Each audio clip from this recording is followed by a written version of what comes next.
मैं भोला हूँ, आपका पुराना छात्र। शायद आपको मेरा नाम भी याद ना हो।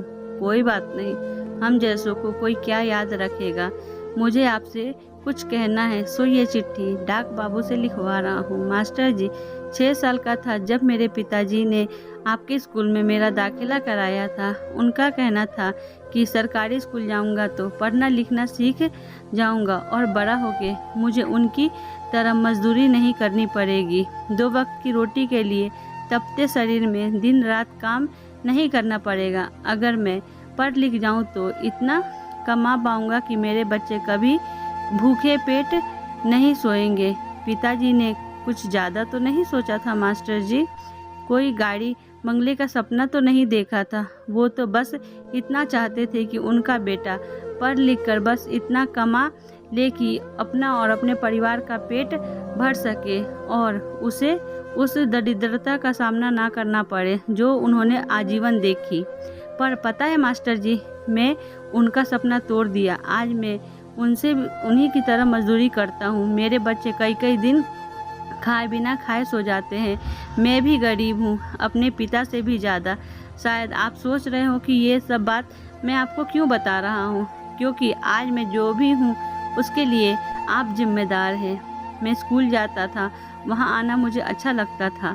सोचता था मन लगाकर पढ़ूंगा, क्योंकि कहीं ना कहीं ये बात मेरे मन में बैठ गई थी कि पढ़ लिख जाऊं तो जीवन संवर जाएगा। इसलिए मैं पढ़ना चाहता था। लेकिन जब मैं स्कूल जाता तो वहाँ पढ़ाई ही नहीं होती। आप और अन्य अध्यापक कई कई दिन तो आते ही नहीं थे। आते भी तो बस अपनी हाजिरी लगाकर गायब हो जाते या यूँ बैठ कर समय बिताते। कभी कभी हम हिम्मत करके पूछ ही लेते कि क्या हुआ मास्टर जी, आप इतने दिन में क्यों आए हैं? तो आप कहते कुछ ज़रूरी काम था। आज मैं आपसे पूछता हूँ, क्या आपका वो काम हम गरीब बच्चों की शिक्षा से भी ज़्यादा ज़रूरी था? आपने हमें क्यों नहीं पढ़ाया मास्टर जी? क्या आपने पढ़ने का वाला मजदूर का बेटा एक मजदूर ही रह गया? क्या आप पढ़े लिखे लोगों ने मुझ अनपढ़ को अनपढ़ ही बनाए रखा? क्या आज मुझे वो शिक्षा दे सकते हैं जिसका मैं अधिकारी था? क्या आज आप मेरा बचपन वो समय लौटा सकते हैं? नहीं लौटा सकते ना, तो छीना क्यों? कहीं सुना था कि गुरु का स्थान माता पिता से भी ऊंचा होता है, क्योंकि माता पिता तो बस जन्म देते हैं पर गुरु तो जीना सिखाते हैं।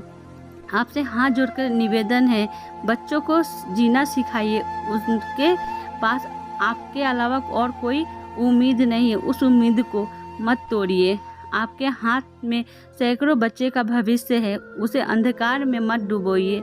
पढ़ाइए, रोज़ पढ़ाइए। बस इतना ही कहना चाहता हूँ। क्षमा कीजिए, भोला। दोस्तों, अगर मेरी ये कहानी आपको अच्छी लगी हो तो वीडियो को लाइक करें और चैनल को सब्सक्राइब करें।